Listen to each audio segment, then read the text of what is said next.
성도님들이 이렇게 자리를 꽉 찬 가운데 예배에 참여하신 것을 감사를 드립니다. 오늘은 우리 창원 한마음병원교회 창립주일입니다. 우리가 이 3월 첫 주일에 우리 창원 한마음병원교회 창립주일 예배를 드리는 것은 대략 세 가지 이유 때문입니다. 첫째는 우리 창원 한마음병원교회 창립 예배를 드리는 것이 지난 2000년도 2월 말이었습니다. 그로부터 이제 26년 세월이 흘렀습니다. 당시에 창원시민생활체육관 대강당에서 지역의 여러 목사님들과 그리고 여러 교우들을 초청해서 예배를 드렸었습니다. 두 번째는 저희 부부가 창원시 도계동에서 창원성문교회 창립 예배를 드린 날짜도 1995년도 3월 1일이었습니다. 물론 창원 한마음병원교회는 창원 성문교회하고는 엄연히 별개입니다. 그러니까 상호 연관성이 없지만은 어떤 면에서는 창원 성문교회가 창원 한마음병원교회의 전신이다라고 할 수 있습니다. 왜냐? 저희 부부와 창원 성문교회 성도들이 주축이 되어가지고 그 당시는 그 창원 한마음병원이 맹곡동에 있었습니다. 맹곡 로터리 옆에 있었는데 그때는 이름이 고려병원이었습니다. 그 고려병원에서 저희가 처음 예배를 드리는 것이 바로 창원 한마음병원교회의 출발이었습니다. 그리고 세 번째가 이 창원 한마음병원교회의 모체인 우리 창원 한마음병원이 설립일이 언제냐? 1994년도 3월 1일이었습니다. 우리 창원 성문교회보다도 정확하게 1년 앞섭니다. 그리고 창원 한마음병원이 경남도청 옆에 바로 이곳 창원 한마음병원으로 이전해서 개원한 날짜, 그게 언제냐? 2021년도 3월 2일이었습니다. 그리고 이전 직전의 병원이 상남한마음병원이죠. 이 상남한마음병원 개원 날짜도 2024년도 3월 2일이었습니다. 그러니까 모체인 창원 한마음병원과 상남한마음병원의 설립일에 맞춰 가지고 우리 창원 한마음병원교회 창립주일을 정하고 창립주일 예배를 드리는 것은 지극히 당연한 일입니다.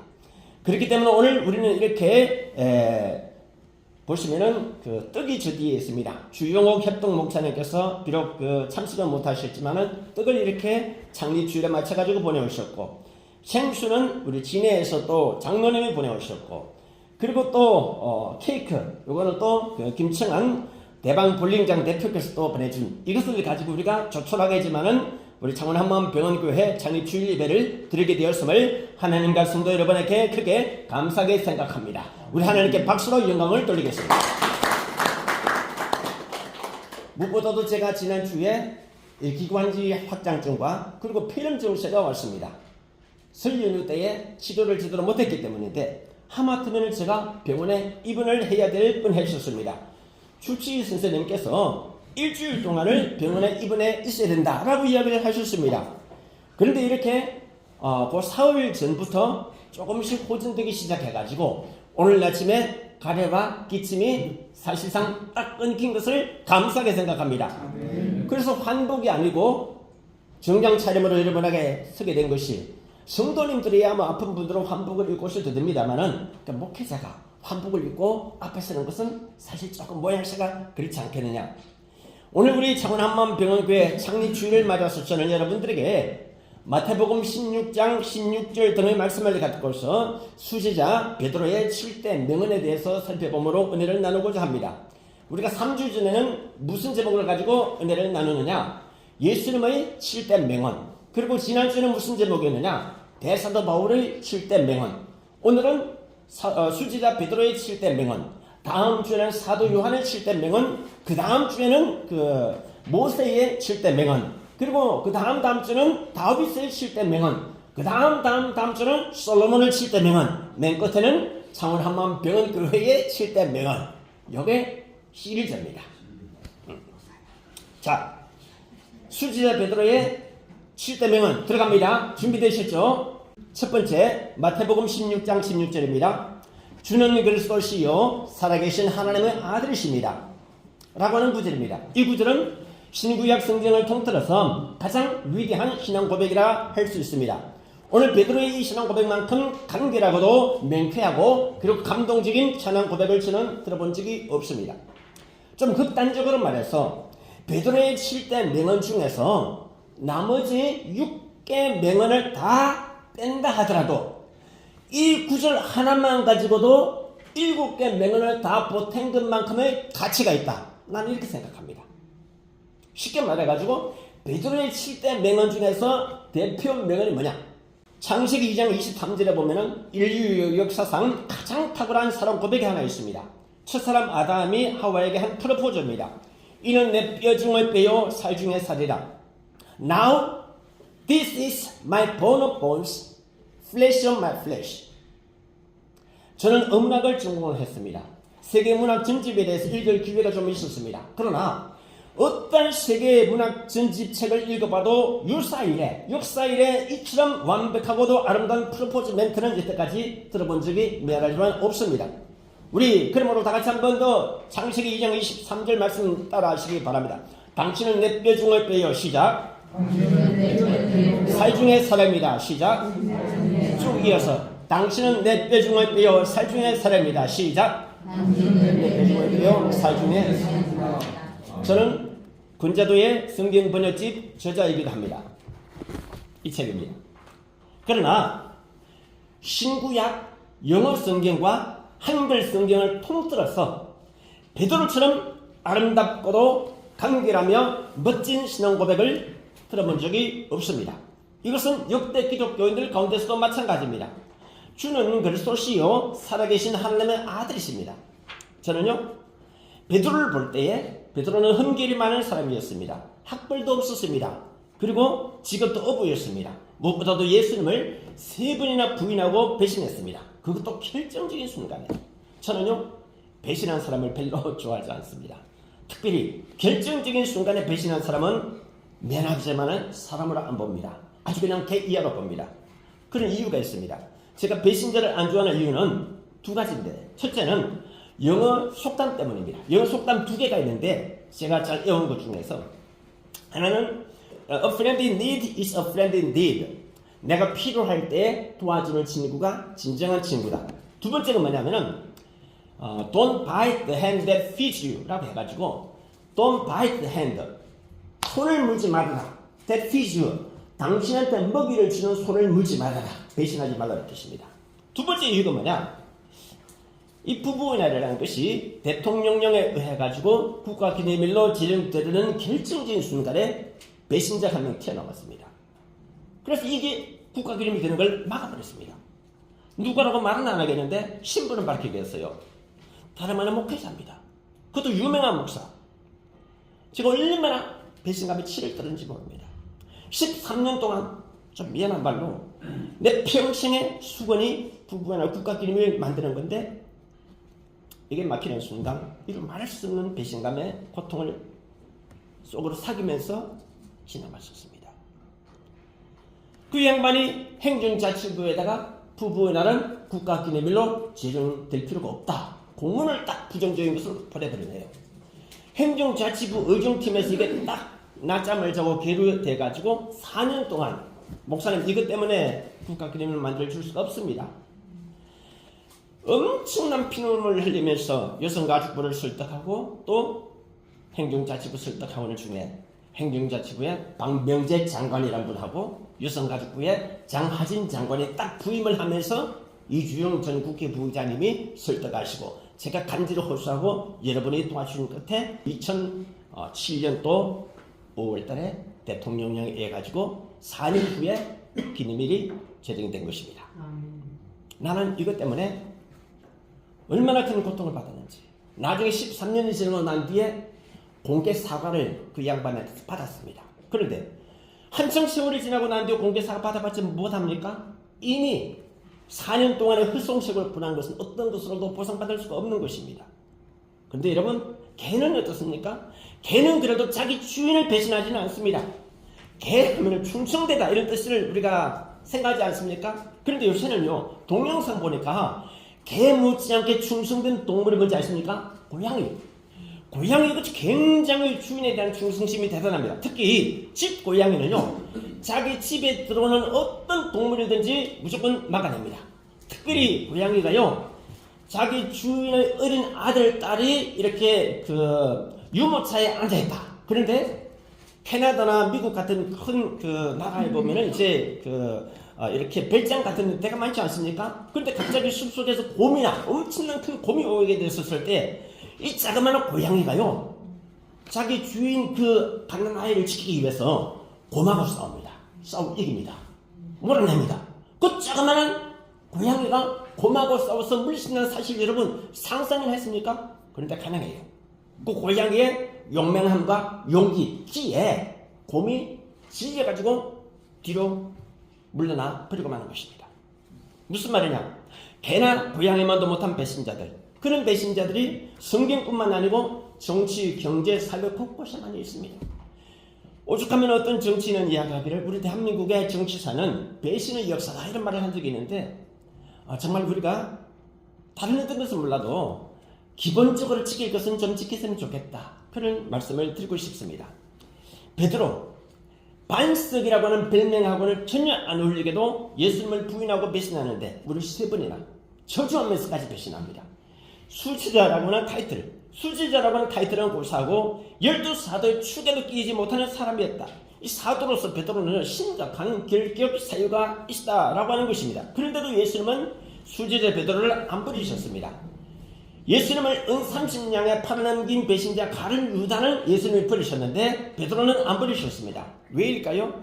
하나는 예수님이 베드로는 사랑하시고 가룟 유다는 미워하시다 이렇게 말로 딱 간단하게 정리할 수도 있겠지만 또 다른 하나는 베드로가 예수님께 행한 신앙 고백이 워낙 충성스럽고 탁월하며 간절하고 굳건했기 때문이라고 나는 봅니다.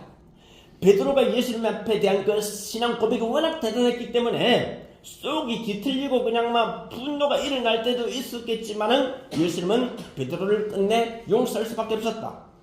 주는 그리스도시요 살아계신 하나님의 아들이십니다. 나는 이 신앙 고백은요 단순히 여러 사도들 중에 한 명이었던 베드로를 원오프댐이었던 이 베드로를 수지자로 격상시킨 결정적인 멘트였다. 나는 그렇게 봅니다.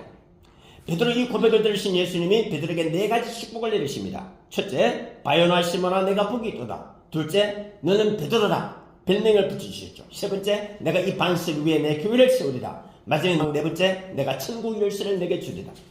제가 우리 창원한만병원교회 홍성실 지도회장님을 특별히 존경하고 챙겨들고 복원하는 데는 이유가 있습니다. 그것은 이분이 비단 우리 부부의 운동에 산파역을 해주셨기 때문만은 아닙니다. 제가 의원을 만난 게 벌써 30년 되시죠, 그죠? 30년, 1997년도부터 했으니까 30년인데 지난 30년 동안 저는요 이분이 저와 우리 부부의 운동을 단 한 번도 배신하지 않으셨습니다. 저뿐만 아니고 다른 어느 누구도 배신하는 걸 저는 한 번도 본 적이 없습니다. 성실이나 이런 것처럼 늘 한결같은 분이었다 이것이죠. 제 아내는 절세 미인은 아닙니다. 김태희 같은 미인도 아닙니다. 누구처럼 학교도 SKY 대학 나온 것도 아닙니다. 저같은 역시 찢어지게 가난한 집안이었습니다. 그런데 제가 아내를 버릴 수 없는 데는 이유가 있습니다. 여태까지 한 번도 저를 배신한 적이 없기 때문입니다. 한마디로 조강지처다. 여러분 조강지처가 뭔지 아십니까? 조씨하고 강제처라는 뜻이 아닙니다. 조강지처는 술찌개미하고 쌀겨, 이게 조자는 술찌개미 조, 강자는 쌀겨 강자입니다. 이렇게 가난한 가운데 어린 시절에 함께한 그 아내다 이것이죠. 그렇게 조강지처로서 가정을 잘 꾸려왔고 딸 셋을 잘 키워냈기 때문입니다. 비록 결혼 초창기에는 음식을 잘 못 만들기도 했고 글씨도 형편없는 악필이었습니다. 물론 지금도 악필입니다. 그런데 마음씨 좋고 말씨 부드럽고 그리고 맵씨 나면 되겠지 뭘 또 바랍니까? 솔직히 여자는 소위 옷씨가 좋아야 한다고들 이야기를 합니다. 여자는 옷씨가 좋아야 하는데 마음씨, 말씨, 글씨 그리고 음식 솜씨, 맵씨 요렇게 옷씨가 좋아야 한다고 하는데 제 아내는요 그 중에 음식 솜씨는 많이 좋아졌습니다. 이제는요 닭볶음탕은 창원시 사령동에서 남밥 8만원을 든다고 장담할 수 있습니다. 그리고 글씨 요즘은요 휴대폰 시대이기 때문에 글씨를 쓸 일이 별로 없습니다. 근데 아내 앞필을 내가 볼 일이 별로 없는 거죠. 그리고 요즘은요 글씨 개념이 폰으로 얼마나 카톡 잘하려면 이게 카톡씨가 글씨인 것입니다. 카톡 잘하면 되겠죠. 그러니까 정리하자면은 마음씨 좋고 말씨 좋고 맵씨 좋고 이게 음식 솜씨 괜찮아졌고 거기에다가 이제 그 글씨도 괜찮으니까 5점 만점에 따지자면 뭐냐? 적어도 3.5점은 됩니다. 학점으로 따지면 3.5점이면 괜찮은 것 아닙니까? B 플러스입니다. 여기 반에 나는 남편감으로서 몇 점 정도일 것 같습니까, 여러분? 손 한번 들어보실까요? 몇 점 정도일 것 같느냐? 3.0. 얼마? 3.0. 들어보세요. 경제력, 건강, 성품, 외모, 그리고 교회 부흥. 저 뒤에 계신 우리 박삼철 장로님, 교회 많은 목회자들 취재하셨었기 때문에 그 기자의 관점으로 봤을 때 그 목사는 창원 시내 여러 목회자들 가운데 5점 만점에 평점 몇 점? 5점 만점 4점. 나중에 요거 세뱃돈을 작게 들려는데 좀 더 들어야 되겠네. A 플러스. 자, 경제력, 건강, 성품, 외모, 교회 부용 이 5가지 중에서 어느 하나 점수를 줄 만한 게 별로 없어요. 5점 만점에 3점은 그냥 제가 봤을 때 냉정하게 자기 평가, 자기 객관을 해야 되는데 5점 만점에 2점도 안 돼 봐요.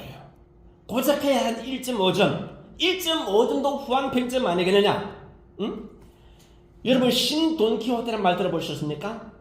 신앙 좋고 돈 많고 그리고 키 크고 호남형에 테크닉 좋은 그런 남자들 이 지구상에 거의 없습니다. 있다 해도 우리 대한민국에서 그런 남자들 벌써 누가 채갔습니다. 누가 채가느냐? 동유럽의 아가씨들 그리고 일본의 여성들이 우리 대한민국의 신돈키호테를 상당 부분 낚아채 가버렸었습니다. 그런 터에 제 아내는 저를 평생 동안 내조를 잘 해왔습니다. 마누라 자랑은 팔불출이라고들 하는데 저는 이렇게 생각합니다. 마누라 자랑은 팔불출일지 몰라도 부부원할 창시자 목사의 우리 마누라 자랑은 팔불출이 아니라 불세출이다. 할렐루야. 우리 유성수 사모를 들었으신 하나님께 여러분 박수로 영광 돌리도록 부탁을 드리겠습니다. 그래서 만약에 우리 경남 창원시에서 만약에 누군가가 좋은 아내 혹은 좋은 며느리에 대하여서 만약에 연료비를 세워준다고 한다면은 적어도 5손가락 안에 드는 여성이 우리 유성수 사모가 아니겠느냐. 저는 그렇게 생각하는데 여러분 의견은 어떠십니까? 아니 이 결정적인 순간에 박수 안 치는 분들 뭡니까? 우리 박장도님 이 집사는 고기 드세요. 그래서 만약에 창원시에서 연료비를 안 세워준다면은 집사람의 고향이 전남 순천이니까 순천시에서 세워주도록 하면 되지 않겠느냐. 순천시에서 혹시 제 아내 위해서 연료비를 세워준다면 그 연료비 내용 비문이 어떻게 되느냐. 내가 이걸 한번 정리를 해봤어요. 들어보세요. 우리 순천시 성주역 출신의 유성철 교사는 경남 창원군 출신의 또디 중에 또디요 뿔티 중에 뿔티인 군자도 총각을 만나. 여러분 또디 뿔티란 말 아십니까 목사님? 이거 아주 바보 천치란 뜻입니다. 또디 중에 또디요 뿔티 중에 뿔티인 군자도 총각을 만나서 하동군 화개장 돼서 결혼하여서 세 딸을 낳아 가정을 잘 꾸려왔으며 천하의 무능을 짜요 백약자인 근 목사가 부부의 운동을 하는 동안에 가정 경제를 다 책임져 왔다. 그러므로 부부의 운동을 지금껏 키워온 공로의 절반 이상은 권자도 목사가 아니라 오히려 순천 출신의 유성수 사모에게 있다고 해야 할 것이다. 특히 근 목사가 이 지난해 5월에 창원 한마음병원 원목과 병원교회 담임 목사로 부임한 이래 유성수 사모가 매 주말마다 그 먼 경기도 수원에서 경남 창원을 한 주간도 쉬지 않고 오르내리며 보여준 헌신과 봉사는 대한민국의 수많은 목회자 사모들은 물론이고 이 땅의 모든 기혼 미혼 여성들에게 큰 기감이 되고 있다고 해야 할 것이다. 따라서 우리 순천시는 우리 고장 출신인 유 여사의 이 같은 다대한 공로를 힘입어서 순천시가 부부의 운동의 공동 발언지임을 천명하며 이에 연료비를 세워서 그 뜻을 후대에 길이 이끌다 한다. 순천시장님 듣고 있습니까? 내가 유튜브를 통해 가지고 경남 CBS를 통해 가지고 순천시장실에 보내볼까요? 순천시장 중에 내가 참 좋아하고 존경하는 분이 조충훈 순천시장이라는 분이 있어요. 조충훈 시장님. 그분에게 우리가 부부 대상을 드린 적이 있는데 어떻든 그렇다 치고 여러분 어떻습니까? 하여튼 이렇게 다른 사람들은 자기 마누라를 자랑하면은 팔불출이다 한다 하지만 나는 어떻든 부부의 장수하니까 공정자라서 어떻든 내가 칭찬하고 자랑을 해야지. 그래야 저를 갖다 나중에 내가 쫓지 않지. 나중에 잘못하면요 처갓집에 저거 못 갑니다. 결론은 이것입니다. 우리도 신앙 고백을 잘하자. 사랑 고백도 잘하자. 그리고 배신하지 말자. 수지자 베드로의 7대 명언 중에 두 번째, 주여 영생의 말씀이 계시오매 우리가 어디로 가오리까? 요한복음 6장 68절 말씀입니다. 제가 이 구절을 베드로의 7대 명언 중에 두 번째를 택한 데는 이유가 있습니다. 영생의 말씀이 여기 계시는데, 그리고 주님이 이렇게 좋은 영생의 말씀을 수시로 주시는데, 우리가 주님을 떠나서 누구에게로 가겠으며 어디로 가겠습니까? 죽을지라도 주님을 떠나지 않겠고 주님을 부인하지도 않겠습니다. 베드로는 무식한 사람이었습니다. 충직한 사람이었습니다. 어느 교회나 회사나 조직이나 사회든지 간에 충직한 사람이 있습니다. 그리고 그런 사람이 반드시 필요합니다. 우리 예수님이 베드로에게 몇 번이나 실망했지만, 그러나 그것은 베드로가 배신할 배자 도립 도자 배도로 가는 사람이 아니라는 것을 예수님이 알고 있었기 때문입니다. 사람은 결정적인 순간에 가끔 필름이 끊길 때가 있어요. 우리 예수님은 베드로가 배도로 갈 가능성이 있음을 잘 알고 계셨다. 말하자면 베드로에 대해서 우리 예수님은 예방주사를 미리 맞고 계시던 것입니다. 그렇기 때문에 예수님께서 용서를 해주실 수가 있었던 것입니다. 그리고 결정적으로 아까 말씀드린 것처럼 위대한 베드로의 신앙 고백, 곧 주는 그리스도시요 살아계신 하나님의 아들이십니다 라고 하는 말과 오늘 본문의 요한복음 6장 68절 이 말씀에서 우리 예수님의 큰 점수를 주셨다. 그러니까 베드로가 비록 나중에 예수님을 세 번을 부인하고 배신하게 했지만은 이것을 다 상쇄하고도 남음이 있었다. 이것을 다 커버하고도 남음이 있었다 이 말이죠. 사실 우리가 잘 몰라서 그렇죠. 요한복음 6장 68절 이 말씀을 전후해서 문맥을 자세히 살펴보면은 예수님으로서는 상당히 리더십의 위기 상황이었습니다. 이 굉장히 위기 상황에 딱 닥쳤는데, 말하자면은 이 당시 상황은 예수님의 지지자들이 거의 다 예수님을 다 떠나고 말았습니다. 극소수 이외에는 예수님 곁에 아무도 남아있지 않은 상황이었습니다. 여러분, 교회 일을 할 때든지 사업을 할 때든지 무슨 조직을 이끌 때 보면은요, 밀물에 대해서 사람이 이렇게 몰려올 때도 있지만은 한순간에 썰물처럼 싹 빠져나가 버릴 때가 있습니다. 한순간에 썰물처럼 싹 빠져나가가지고 속된 말로 개미새끼 한 마리 안 보일 때가 있어요. 그런데 이때 수많은 사람들이 너도 나도 예수님을 부인하면서 다 떠나갈 때에 결정적으로 끝까지 남아있었던 사람, 곁에 붙어있는 사람, 그리고 동료하는 다른 제자들을 토닥거리면서 그들을 격려하고 그들을 진정시키는 사람, 그 사람들이 진짜 백이 이너스, 그리고 진짜 백이 예수님의 제자들이라는 것입니다. 어제 충격적인 뉴스 하나를 들었습니다. 부산의 유명한 대형교 목사님, 그 교회를 사임했습니다. 이유는 부목사에 대해서 10년 전에 쌍욕을 한 것이 들통이 났기 때문입니다. 담임 목사가 교육자 회의 때에 부목사에게 도저히 해서는 안 될, 그리고 여전도사에게 도저히 해서는 안 될 그 쌍욕들을 해내기 시작하는데 내가 귀를 닫고 싶었어요. 저도 잘 아는 분입니다. 우리 부부의 행사에 와가지고 특강까지 한 분입니다. 그럴 줄은 몰랐어요. 근데 나는 개인적으로 알았어요. 이분이 어느 순간에 집회를 하는데 성가대가 뒤에서 얼쩡거리는 걸 두고서 막 입에서 해서는 안 될 말로 퍼부어대기 시작하는데 저분은 말이 너무 거칠구나. 언젠가 사고를 낼 수 있겠구나. 내가 사랑하는 분이었지만, 설교가 탁월한 분이었지만, 아닌 게 아니라 부교육회에서 부목사들한테 쌍욕을 하는데, 나중에 그 부목사 이렇게 이야기하더래요. 내가 천국에 갔을 때 저 목사가 만약에 천국에 왔다면 하나님께 따지고 싶다. 저런 목사를 왜 하나님 천국에 들으시느냐, 그 말을 하는 거예요. 똑같은 목회자로서 참담함과 자괴심을, 그리고 제가 우리 창원 한만 배원교회 성도 여러분에게라도 그 목사를 대신해서, 저도 목회자이기 때문에 내가 공개 사과를 드립니다. 구약 성경에 보면은 배신장이라고 하는 장이 있습니다. 사무엘하 16장입니다. 제가 별명을 붙였어요. 사무엘하 16장이야말로 구약 성경의 대표적인 배신장이다. 이 사무엘하 16장에 보면은 다윗의 후보자는 배신자들이 다 나옵니다. 먼저는 다윗의 장남 압살롬입니다. 왜 압살롬이냐? 압사할롬이다. 그래 압살롬인 거예요. 자기 그 아버지 그렇게 위대한 다윗을 죽이고 지가 왕 되려고, 그는 아버지 다윗을 배신해서 다윗을 죽이고 왕위에 오르려고 한 개망난이었습니다. 압살롬이 대신하여 다윗을 배신하니까 이제는요 다윗의 뛰어난 전략가였던 아히도벨도 압살롬 편에 서가지고 다윗을 배신합니다. 그런데 결국 압살롬의 참모였던 아히도벨도 다 죽게 됩니다. 후세의 꾀에 빠져서 죽게 되는 것이죠. 왜냐? 후세는 다윗의 오랜 친구입니다. 그런데 후세가 다윗의 오랜 친구로서 다윗을 위하여서 압살롬을 배신해버렸기 때문입니다. 사무엘하 16장에는요 끊임없이 누가 누구를 배신하고 배신하는 장이 나온다. 둘째는 사무엘하의 16장에 누가 나오느냐? 시므이라고 하는 독종 배신자가 나옵니다. 이 시므이라고 하는 이 신발놈은요 나 욕 안 했습니다. 그냥 신발놈이랬습니다. 이놈은 처음에는 그렇게 다윗을 아주 공개했습니다. 그런데 나중에 다윗이 큰 어려움에 딱 닥치자 다윗을 배신합니다. 어떻게 배신한 줄 아십니까? 뒤따라오면서 배신하고 돌을 던지면서 배신하고 저주하면서 배신하는 것이 시므이라는 것입니다. 가거라 다윗아, 가거라 이 말은요 쉽게 표현하는데 꺼져라 이 말입니다. 자기가 죽음으로 섬기는 사람을 어떻게 꺼져라 할 수 있습니까? 결국 시므이도 나중에는 혹독한 배신의 결말을 맺고 맙니다.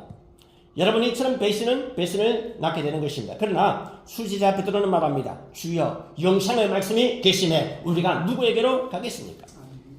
우리가 주는 하나님에게로 가신 줄을 믿고 알았습니다. 수지자 베드로의 7대 명은 세 번째, 너희가 회개하여 각각 예수 그리스도 이름으로 세례를 받고 죄사함을 얻으라. 그리하면 성령을 선물로 받으리라. 사도행전 2장 38절 말씀입니다. 따라합니다. 회개하여 세례 받고 성령 받자. 간단히 설명이 이렇게 됩니다. 딱 세 마디로 한 번 더 회개하여 세례 받고 성령 받자. 회개하여 세례 받고 성령 받자. 시작. 저는 베드로의 장점이 이것이라고 봅니다. 베드로는 정규 교육을 받지 못했다고 했습니다. 말을 미사일구를 써서 청산유수같이 말할 줄 모르는 사람, 그 베드로예요. 그렇지만 베드로는 핵심적인 말을 할 줄 아는 사람이었습니다. 추상적인 말을 말하는 사람 아닙니다.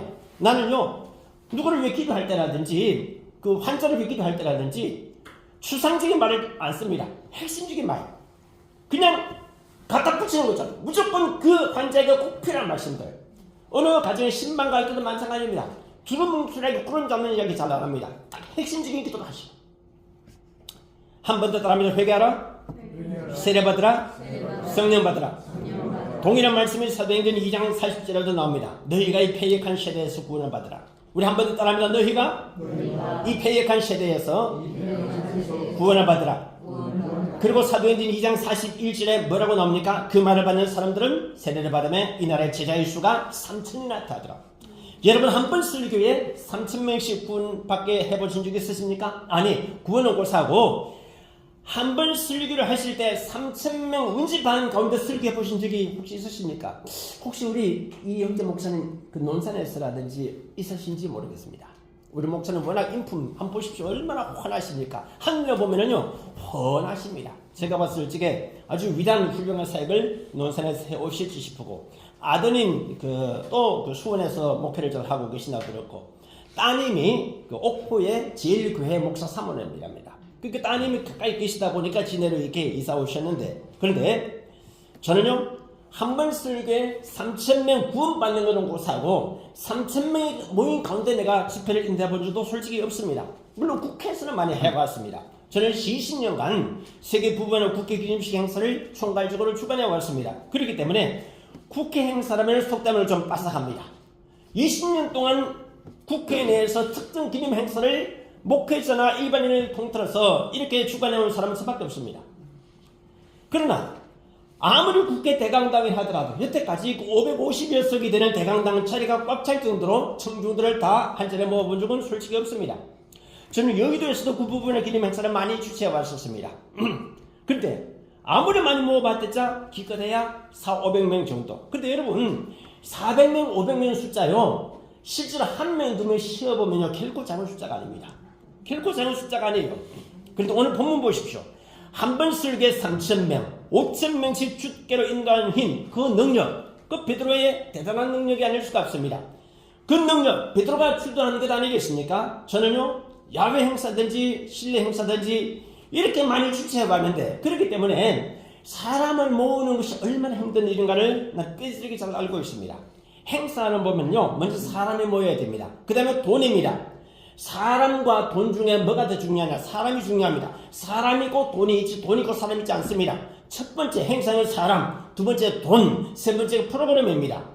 베드로는요, 수화에 조직이 없었습니다. 돈도 없었습니다. 프로그램도 없었습니다. 마이크도 없었습니다. 그 당시 음향 시스템이 있을 게 뭐였겠습니까? 그러나 베드로는 이렇게 열악한 조건 속에서 한 번 설교에 3,000명, 5,000명씩 주님께로 인도를 했다는 겁니다. 저도요, 언젠가 하나님 들어쓰시면은 이렇게 나약하고 보잘것없고 목소리도 카랑카랑하지만 언젠가는 하나님이 수백 명, 수천 명의 청중들 앞에서 메시지를 전할 기회를 주시지 않겠는가? 그럴 때가 그렇게 멀지는 않았다고 봅니다. 오늘 우리 박재수 목사님 목소리 참 좋죠. 마이크 없이도 그냥 짱짱 울려 퍼지는 이 음성. 그리고 저 왼쪽에 천명철 장로님도 진해 경화교에서 오랜 시간 그 찬양을 인도를 해오셨답니다. 이런 분들을 적극적인 동참을 힘입고서, 그리고 특별히 경남 CBS와 특별히 크리스찬 경남신문 취재부장 우리 박상철 장로님, 우리 창원 한문병원교회의 홍보대사를 자임하셨습니다. 참으로 감사한 일이 아닐 수가 없습니다. 오늘 이 행사 내용도 어쩌면 기사화하실지 모르겠는데요, 우리 박상철 장로님을 떨어 쓰시는 하나님께 다시 한 번 더 박수로 영광을 돌리겠습니다. 지금 이렇게 예열 작업하고 있는데 언젠가 하나님 은혜를 주시면은요, 하충식 병원장님은 목사님 교인들만 많이 모이면은 4층 대강당 쓰십시오. 4층 대강당에 한 200여 명 모이는 데 그 4층 대강당에는 이 방음 장치 다 되어 있고 모든 시스템이 강대성도 잘 되어 있는데 언젠가 성도들 많이 모이면은 저기를 언젠가 치고 올라가십시다. 할렐루야. 저는 지난주 수요일에 새바퀴라고 하는 프로그램을 만든 사람에 대한 기사를 읽은 적이 있습니다. 구범준 대표라고 하는 사람인데요, 불과 15분짜리의 시간대에 각 사람들이 각자의 역경 극복 라이프 스토리를 풀어내는 프로그램입니다. 그런데 이분이 세바퀴 프로그램 이벤트를 2011년도 5월달에 시작을 했는데요, 처음에는 아주 고생이 많았답니다. 그런데 지금은 놀라운 프로그램으로 특화되어 있습니다. CBS 출발했는데 지금은 독자적인 독립법인체를 만들어서 이 세바퀴를 이끌어 오고 있다는 것입니다. 세바퀴를 여러분, 우리도 할 수가 있다는 거죠. 하나님이 은혜를 주시고 하나님이 능력을 주시면 우리 창원 한만병원도 얼마든지 위대한 일을 하나님이 하실 수가 있다. 믿으시기 바랍니다. 수제자 베드로의 7대 명언 중에 네 번째, 사도행전 3장 6절 말씀 빠뜨릴 수 없습니다. 은과 금은 내게 없거니와 내게 있는 것을 내게 주노니 곧 나사렛 예수 그리스도 이름으로 일어나 걸으라. 영어 성경 구절 입에 착 달라붙습니다. Silver or gold I do not have, but what I have I give you. In the name of Jesus Christ of Nazareth, walk, walk, walk, jump, run. 우리나 일어나 걸으시기 바랍니다. 점프를 하시기 바랍니다. 뛰어 걸으시기 바랍니다. 우리 하나님은 우리가 막 쳐져서 주저앉고 있는 걸 원하시는 분이 아닙니다. 우리 하나님은 우리가 그 자리를 박차고 일어나 뛰어 달리기를 원하시는 분이십니다. 그 자리를 박차고 일어나서 점프하고 뛰고 달리는 걸 좋아하는 분이란 말입니다. 사람들이 저한테 목사님 MBTI가 뭡니까? 물으실 때 나는 점프라고 서슴없이 이야기합니다. 점프, JUMP가 뭐냐? J, Jesus Christ. 그 다음에 U는 조금 더 설명하고, M은 모세, P는요 폴. 그러니까 예수님과 모세와 그리고 바울의 장점, 그 바울의 집합체가 저다. 근데 가운데 유가 뭐냐? 유다. 유다의 배신감도 내 속에는 조금만 있다. 내가 만약에 모든 것이 완벽해서 유는 그 유다가 아니다 라고 이야기를 좋은 쪽으로 쓴다면요, 교만할 겁니다. 나는 항상 내 속에 충성스러운 면과 또 하나님에 대해서, 예수님께 대해서 배신하지 말아야 되겠다는 생각을 잊지 않기 위해서 점프의 그 유를 갖다가 다른 유다를 생각하는 것이죠. 여러분의 MBTI는 뭡니까?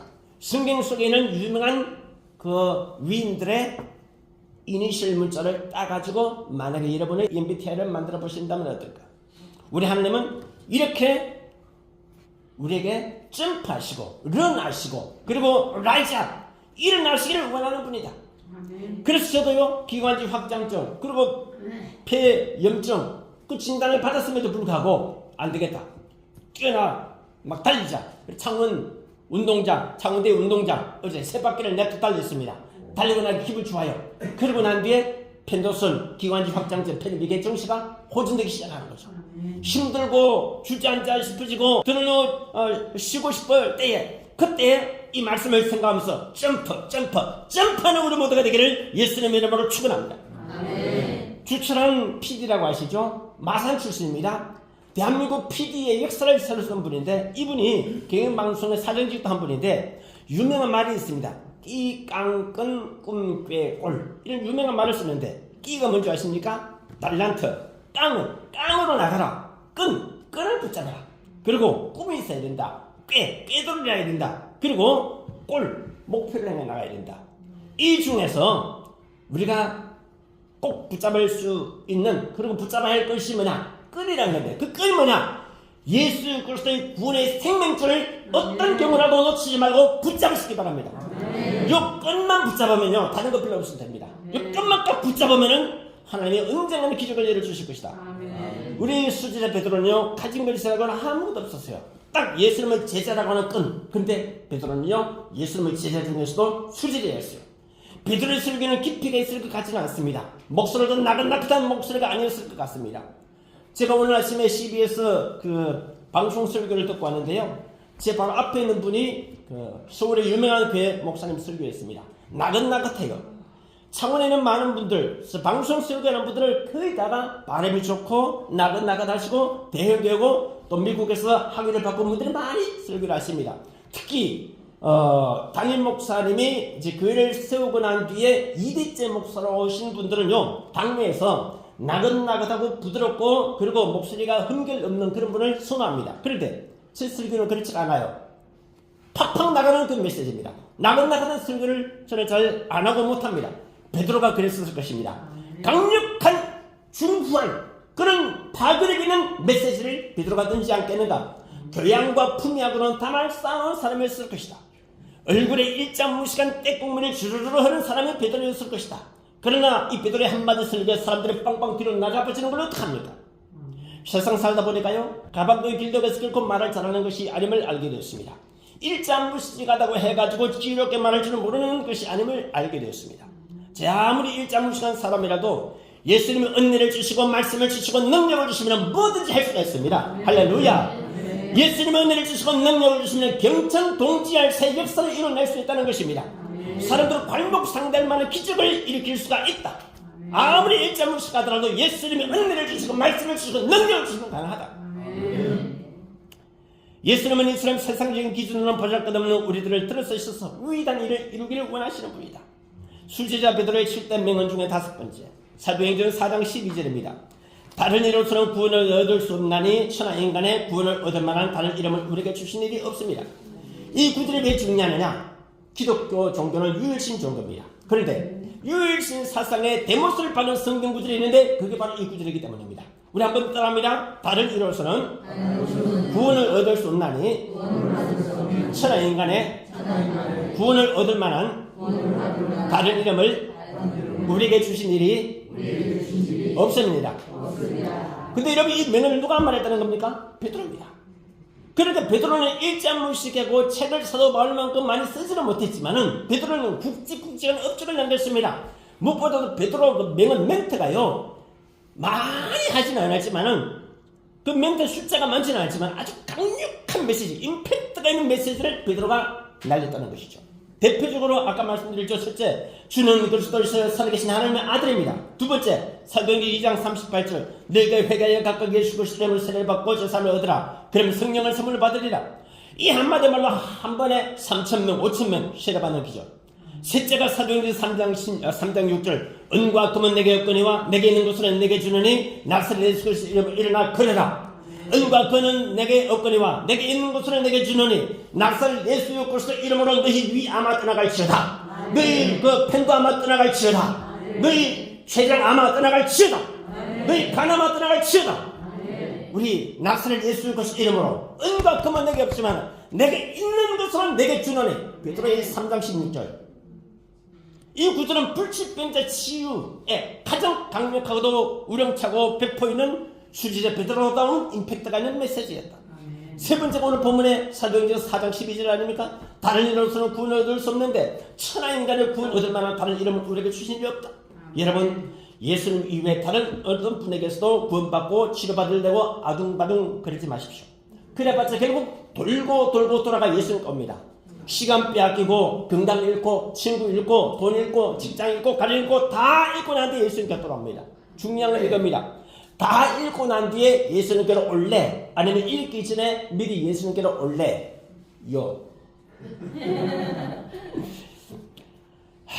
수지자 베드로의 7대 명언 중 6번째, 사도행전 4장 19절 20절입니다. 하나님 앞에서 너희 말 듣는 것이 하나님 말씀 듣는 것보다 옳은 것 판단하라. 우리는 보고 들은 것을 말하지 아니할 수 없느라. 놀라운 명언입니다. 말에 힘이 있어요. 첫째로 하나님 앞에서라고는 문구 주목할 필요가 있습니다. 호람되어라고 합니다. 하나님 앞에서. 이 마인드 절대 잊지 마시기 바랍니다. 하나님은 우리 앞에 계시고 우리 옆에 계시고 우리 안에 계시고 우리 위에 계시는 분임을 믿으시기 바랍니다. 두 번째, 누구의 말을 기다려 들어야 할 것인가? 하나님 말씀이냐 너희 말이냐 선택해라. 세 번째, 우리는 보고 들은 것을 말하지 않을 수 없다. 위세에 누르지 마십시오. 주눅 들지 마십시오. 대통령이나 국무총리나 국무장관 누구 앞에서든지 담대하게 해야 할 말들을 하라. 우리는 보고 들은 것을 말하지 않을 수 없다. 저는요 세계부문화 창시자입니다. 지난 20년간 세계부문화 국회기임시 해오면서 누구 앞에서도 내가 주눅 들지 않습니다. 어느 누구 앞에서든지 내가 폴더 인사, 부시도 인사 한 적이 없어요. 그러나 기념식 행사를 할 때는 청중들에게, 국민들에게는 내가 큰절을 했습니다. 부부문화 창시자는 어떤 고관 대적들 앞에서도 함부로 무릎을 꿇지 않는다. 제가 그 현역 대위 부부를 올해 부부상 시상을 했는데 그때 그 특전사 부부하고 팔굽혀펴기를 나하고 당신이 해가지고 내가 만약에 이기면 당신이 나한테 큰절하고 내가 지면은 내가 당신한테 큰절하겠다. 부부 행사 중에 강대위에서 했어요. 이 예백 대령이 대위가 좋다 하자. 팔굽혀펴기를 둘이서 100개 했네요. 그래서 이제 좋다 우리 비겠다. 그러면 서로가 맞지를 하자. 이분이 뭐라고 하느냐. 목사님 죄송한데요. 현역 장교는 어느 누구 앞에서든지 무릎을 꿇지 않습니다. 그래서 그러냐. 그러면 우리가 청중들에 행해서 절을 하되 나는 큰절을 할 테니까 당신은 거수경이 오케이? 그래 해가지고 자기는 거수경이하고 저는 무릎 꿇고 절을 했습니다. 그래서 나온 책이 군인은 무릎을 꿇지 않습니다 라고 하는 책입니다. 여러분 저는 누구 앞에서도 무릎을 꿇지 않는데 그러나 제가 섬기는 창원 한마음병원교회 성도들 앞에서는 설날에 무릎을 꿇고 세배를 한다. 그리고 세뱃돈을 드린다. 할렐루야. 한 번만 드릴 게 아니라 두 번 드렸어요. 지난주는 명절 예배로, 그리고 지난주는 명절 끝날 예배로, 오늘 예배는 또 어떻게 내가 선물 드릴까 궁리하던 끝에 창원 한마음병원의 창립주일에 나가자. 다음 주는 창원 3월 8일은 뭔지 아십니까? 세계 여성의 날입니다.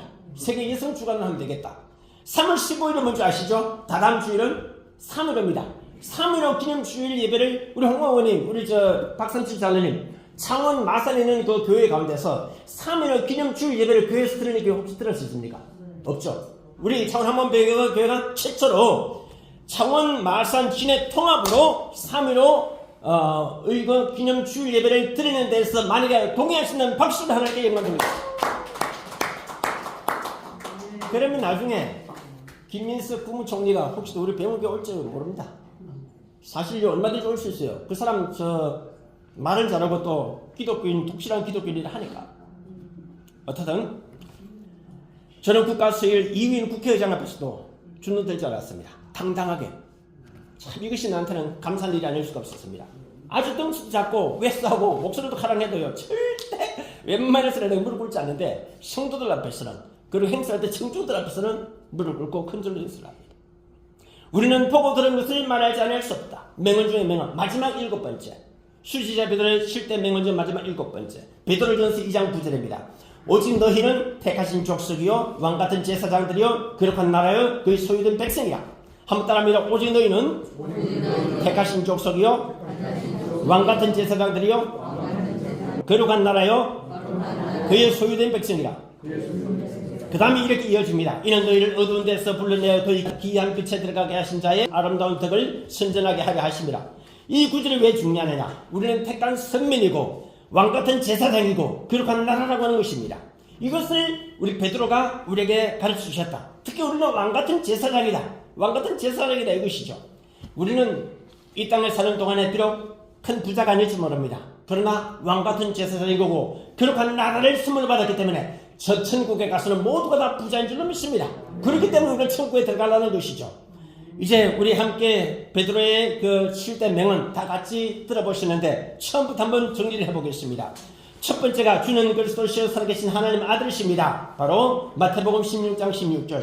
두 번째는 주의 영생의 말씀에 계시면 우리가 어디로 가오니까? 요한복음 6장 68절 말씀. 세 번째, 너희가 회개하여 각각 예수 그리스도 이름으로 세례를 받고 죄사함을 하더라. 그러면 성령을 선물로 받으리라. 사도행전 2장 38절 말씀. 네 번째가 은과 금은 내게 없거니와 내게 있는 것으로 내게 주노니 곧 나사렛 예수 그리스도 이름으로 일어나더리라. 사도행전 3장 6절 말씀. 그러면 다섯 번째가 사도행전 4장 12절. 다른 이로서는 구원을 얻을 수 없나니 천하 인간의 구원을 얻을 만한 다른 이름을 우리에게 주신 일이 없습니다. 여섯 번째가 사도행전 4장 19절 말씀. 하나님 앞에서 너희 말 듣는 것이 하나님 말씀 듣는 것보다 옳은 것 판단하라. 우리는 보고 들은 것을 말하지 아니할 수 없노라. 마지막 일곱 번째가 베드로전서 2장 9절.